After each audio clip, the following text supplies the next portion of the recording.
Sir మాది మైదుకూరు మండలం Kadapa district కొనిపేట village.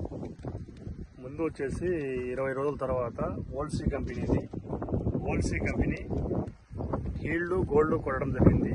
Yield gold కొట్టక ముందు 1 వీక్గా ఉండేది మొక్క. ఈల్డ్ గోల్డ్ కొట్టిన తర్వాత మొక్క బాగా గ్రోత్ వచ్చి కాడ కూడా బాగా గ్రోత్ అయింది.